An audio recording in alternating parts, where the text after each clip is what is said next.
सुनने वालों को अस्सलाम वालेकुम। नाज़रीन गिरामी, सऊदी अरब में जिद्दत लाने की कोशिश करने वाले मोहम्मद बिन सलमान इमाम मादी अलैहिस्सलाम की आमद से क्यों खौफज़दा है? मोहम्मद बिन सलमान जिस तरह से सऊदी अरब को तब्दील कर रहे हैं वो ऐन अहादीस के मुताबिक है, जिनमें सऊदी अरब के हवाले से इंतहाई अहम पेशगोइयां शामिल हैं। सवाल यह है कि कुर्बे क़यामत में अरब के बादशाह किन किन इस्लामी कवानीन को तोड़ेंगे, बादशाहत के नाम पर कौन कौन से शहजादे आपस में लड़ेंगे और इस्लामी रिवायात के मुताबिक ये सब कुछ कैसे और क्यों कर मुमकिन होगा। आज हम आपको अरब के खित्ते के बदलते हालात और इन हालात का क़यामत की निशानियों से ताल्लुक बताने की कोशिश करेंगे। लिहाजा इस कीमती और मालूमाती वीडियो को शुरू से लेकर आखिर तक खुद भी जरूर देखिएगा और अपने दीगर दोस्तों के साथ भी शेयर जरूर कीजिएगा।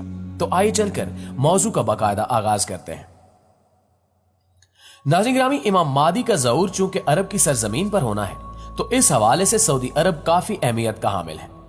इस वक्त सऊदी अरब में मोहम्मद बिन सलमान की बादशाहत है और मोहम्मद बिन सलमान बहुत तेजी से सऊदी अरब के कवानीन में तब्दीलियां कर रहे हैं। इसी सिलसिले में 2023 वियन और न्यूम शहर का कयाम भी शामिल है।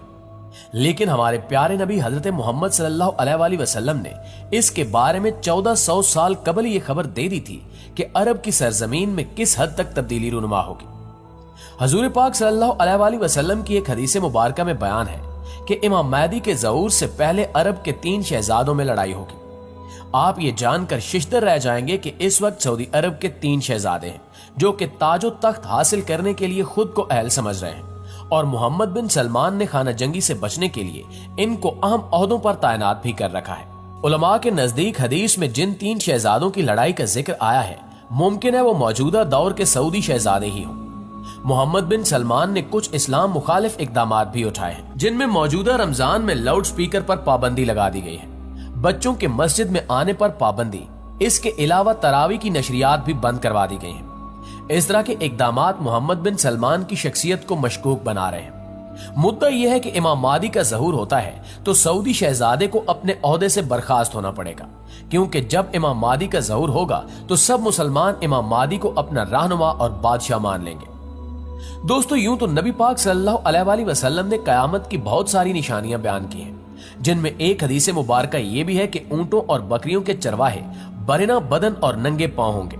वो एक दूसरे से मुकाबला करते हुए लंबी लंबी इमारतें बनाएंगे और फख्र करेंगे। आज अकल हैरत ज़दा है कि सऊदी अरब के शहर रियाज को ही देख लें। फलक बोस इमारात जा बजा सर उठाए खड़ी हैं और बुलंदो बाला इमारतों का ये मुकाबला आज अपने अरूज पर पहुंच चुका है। दुबई में बुर्ज खलीफा पहले से कायम था और अब बुर्जुल अरब बनने जा रहा है। बुर्ज खलीफा की इमारत दुनिया की सबसे ऊंची इमारत बनी तो साथ ही शहजादा वलीद बिन तलाल ने जद्दा में इससे भी बड़ी इमारत बनाने का ऐलान किया, जो धड़ाधड़ बनती चली जा रही है।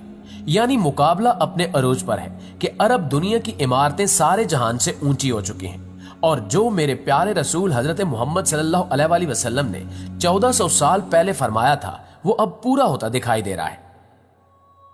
मॉडर्न सऊदी अरब अपना अरूज हासिल करने की तगोदाव में है, लेकिन यह भी कहा जाता है कि हर अरूज के लिए जवाल है, जबकि कुछ माहिरीन कह रहे हैं कि आने वाले दिनों में सऊदी अरब जवाल पजीर हो सकता है, जिसकी एक बड़ी वजह यह है कि सऊदी अरब से निकलने वाले खाम तेल का सबसे बड़ा खरीदार अमेरिका था। लेकिन अमेरिका ने सदर सद्दाम हुसैन को खत्म करके तेल की दौलत से सैराब मुल्क इराक पर कब्जा किया, जहां से वो लाखों बैरल तेल मुफ्त वसूल कर रहा है। तेल की गिरती मांग ने तेल की कीमतों को निचली सतह पर पहुंचा दिया है, जिससे अरब ममालिक का सुनहरा दौर खात्मे के करीब है। मगर यहां सवाल यह पैदा होता है कि इस जवाल के बाद क्या होगा। दोस्तों, अब जरा दूसरा रुख भी देख लीजिए। अल्लाह के रसूल सल्लल्लाहु अलैहि वसल्लम की एक और हदीस मुबारक है कि कयामत से पहले सरजमीन अरब दोबारा सरसब्ज हो जाएगी। कौन सोच सकता था कि सरजमीन अरब के सहरा और खुश्क पहाड़ों की सरजमीन एक बार फिर सब्जे से लहला उठेगी। जदीद टेक्नोलॉजी के पेश नजर पूरी दुनिया में ग्लोबल वार्मिंग और मौसमियाती तब्दीलियां रूनुमा हो रही हैं। नतीजा ये निकला है कि सऊदी अरब में बेमौसम बारिशें होना शुरू हो गई हैं। सऊदी अरब में एक सैलाब कुछ अरसा कबल आया था, जिसमें कुछ अफराद मौत की आगोश में भी चले गए थे, जबकि अरब सरजमीन जिसे पहले ही जदीद टेक्नोलॉजी के काम में लाकर सरसब्ज बनाने की कोशिश की जा रही है, अब वो कुदरती मौसम की वजह से भी सरसब्ज बन रही है। सऊदी अरब गंदम में पहले ही खुद कफील हो चुका है। अब वहां खुश्क पहाड़ों पर बारिशों की वजह से सब्जा उगना शुरू हो गया है। بارشوں کی وجہ سے آخر کار حکومت کو ڈیم بنانا ہوں گے جس سے پانی کی نہریں نکلیں گی، اس سے ہریالی ہوگی، فصلیں لہلہا اٹھیں گی، اور یوں یہ پیشگوئی بھی اپنے تکمیل کے مراحل سے گزرنے جا رہی ہے۔ جو ہمارے حضور نبی کریم صلی اللہ علیہ وآلہ وسلم نے فرمایا تھا اسے ہم اپنی آنکھوں سے دیکھتے جا رہے ہیں۔ اگر احادیث مبارکہ پر غور کریں تو مشرق وسطیٰ کے زوال کا آغاز ملک شام سے شروع ہوا، شاید عرب حکمران اس سے لا تعلق بنے رہے۔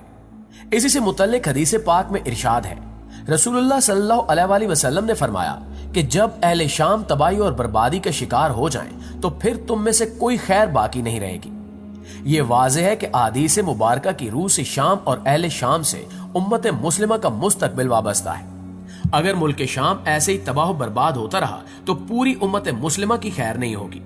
مسلم سکالرز کی تحقیق کے مطابق ملک شام 90% تک تباہ ہو چکا ہے اور صرف 10% باقی ہے، یعنی ملک شام مکمل تباہی کے بعد اب نزع کے عالم میں آخری ہچکیاں لے رہا ہے۔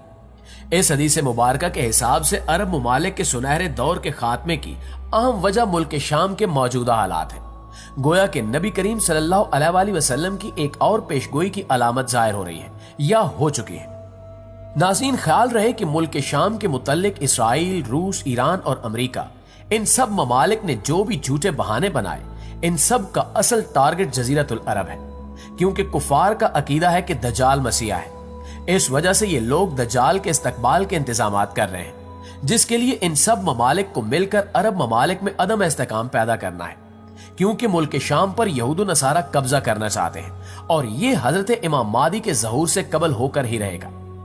کتاب الفتن میں ہے کہ آخری زمانے میں جب مسلمان ہر طرف سے مغلوب ہو جائیں گے، مسلسل جنگیں ہوں گی، شام میں بھی عیسائیوں کی حکومت قائم ہو جائے گی، سعودی عرب، مصر اور ترکی بھی باقی نہ رہیں گے، ہر جگہ کفار کے مظالم بڑھ جائیں گے، امت آپسی خانہ جنگی کا شکار ہو جائے گی، عرب خلیجی ممالک، سعودی عرب وغیرہ میں بھی مسلمانوں کی شان و شوکت والی حکومت نہیں رہے گی۔ خیبر جو کہ سعودی عرب کا چھوٹا سا شہر ہے اور مدینہ منورہ سے 170 کلومیٹر کے فاصلے پر ہے، اس کے قریب تک یہود و نصارہ پہنچ جائیں گے اور اس جگہ تک ان کی حکومت قائم ہو جائے گی۔ بچے کچھ مسلمان مدینہ منورہ پہنچیں گے، اس وقت حضرت امام مہدی علیہ السلام مدینہ منورہ میں ہوں گے۔ دوسری طرف دریائے تبریہ بھی تیزی سے خشک ہو رہا ہے، جو کہ حضرت امام مہدی علیہ السلام کے ظہور سے قبل خشک ہو جائے گا۔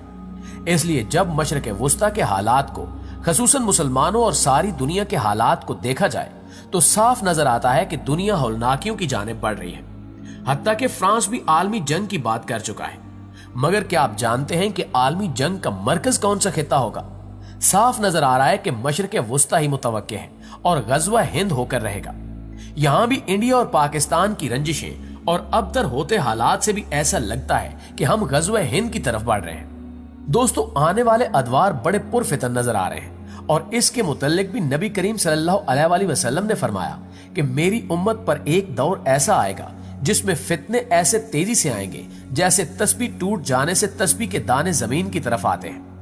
آخر میں یہی دعا ہے کہ اللہ پاک ایمان کی سلامتی عطا کرے اور اپنی حفظ و امان میں رکھے۔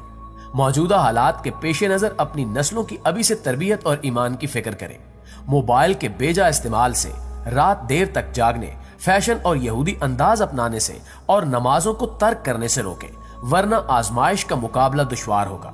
سوچئے، سمجھیے اور اصلاح کیجیے۔ انشاءاللہ آپ سے ملاقات ہوتی ہے اگلی ویڈیو میں، تب تک اپنا ڈھیر سارا خیال رکھیے گا۔ اللہ نگہبان۔